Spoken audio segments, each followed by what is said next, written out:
আজ রবিবার ১৬ই চৈত্র ২০২৫ সালের ৩০শে মার্চ। কুম্ভ রাশি, কুম্ভ লগ্ন, অ্যাকুয়ারিয়াস সাইন জাতক জাতিকাদের দিনটি কিন্তু মধ্যম প্রকৃতির অতিবাহিত হবে।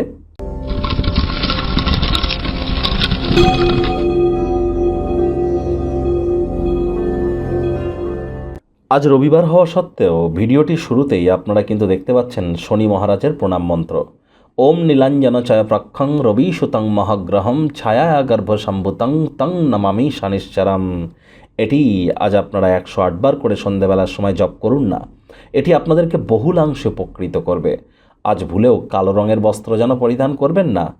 চেষ্টা করুন অন্যান্য যে কোনো কালার আপনারা পরতে পারেন, ব্ল্যাক ব্লু যেন আজ আপনারা ভুলেও যেন পরবেন না। এটি মেনটেন করবার চেষ্টা করুন।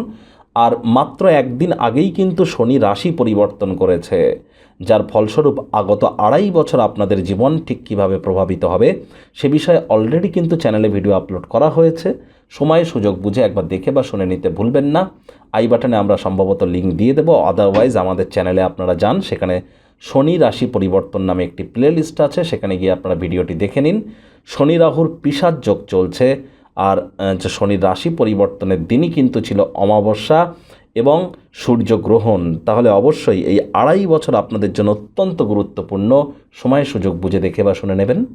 ভাগ্য মিটার আজ আপনাদের বলছে 5 আউট অফ 10 ভাগ্য আপনাদের অনুকূলেই থাকবে। সুতরাং দিনটি চড়াই উতরাইয়ের মধ্য দিয়েই অতিবাহিত হবে। আজ আপনাদের ক্ষেত্রে সম্পর্কের ব্যাপারে, কর্মজাগতিক ব্যাপারে একটু সাবধানতা অবলম্বন করে চলবার দিন। ৭.৫-এর অন্তিম চরণ কিন্তু আপনাদের শুরু হয়ে গেল।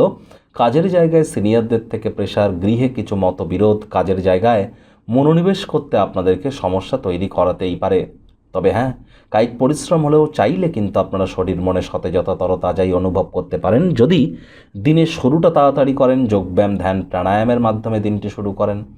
স্থানীয় ব্যক্তিবর্গ যারা আছেন, আজ বিবাহিত যদি হয়ে থাকেন, শ্বশুর শাশুড়ির তরফ থেকে আর্থিক সুযোগ সুবিধা কিন্তু আপনারা পেতেই পারেন। সামাজিক তথা ধর্মীয় অনুষ্ঠানের জন্য শ্রেষ্ঠ একটি দিন। নতুন উদ্যোগ পরিকল্পনার পাশাপাশি নতুন নির্মাণ কার্যের শুরুয়াত আজ করা যেতেই পারে। চাকরিজীবী যারা আছেন, অফিসে কম কথা বলে কাজ বেশি করবেন, মনের থেকে মস্তিষ্ককে বেশি দাম দেবেন। কোনো প্রকার অফিস পলিটিক্স বা গসিপিংয়ের অংশ যেন হবেন না, বসের কিন্তু কুনজরে পড়ে যেতে পারেন। রাজনীতিবিদ যারা আছেন, জনসংযোগ বৃদ্ধি করুন, কঠোর কায়িক পরিশ্রমের কোনো বিকল্পই কিন্তু নেই। শিক্ষার্থী বিদ্যার্থীদের পড়াশোনায় মনোযোগ আর বৃদ্ধি করতে হবে। উচ্চশিক্ষার জন্য যারা বিদেশ যাত্রার কথা ভাবছিলেন, ভাগ্যদেবী কিন্তু আজ আপনাদের পক্ষে নেই। সন্তান সন্ততি থেকে থাকলে তাদের দিকে কঠোর সজাগ দৃষ্টি বজায় রাখুন। হাউসওয়াইফ যারা আছেন, দিনের শুরুটা তাড়াতাড়ি করুন। প্রেমিক প্রেমিকা, স্বামী স্ত্রী, ভালোবাসার মানুষের চরিত্র নিয়ে সন্দেহবাতিক হলেই কিন্তু মারাত্মক ক্ষতি। সামাজিক তথা ধর্মীয় অনুষ্ঠানের জন্য শ্রেষ্ঠ একটি দিন। স্বামী স্ত্রী অহেতুক তর্ক বিতর্ক করে মূল্যবান সময় যেন নষ্ট করবেন না। প্রিয়জনের সাথে অহেতুক তর্ক বিতর্ক করা এড়িয়ে চলুন, তা নাহলে সম্পর্কের মধ্যে বিভেদ কিন্তু তৈরি হতেই পারে। পরিবার পরিজন, নিকটে স্থানীয় ব্যক্তিবর্গদের উপরেও জোর করে নিজের মতামতকে জাহির করলেই ক্ষতি। শত্রুপক্ষ, বিরোধী পক্ষ আজ কিন্তু খুব একটি শক্তিশালী থাকছে না।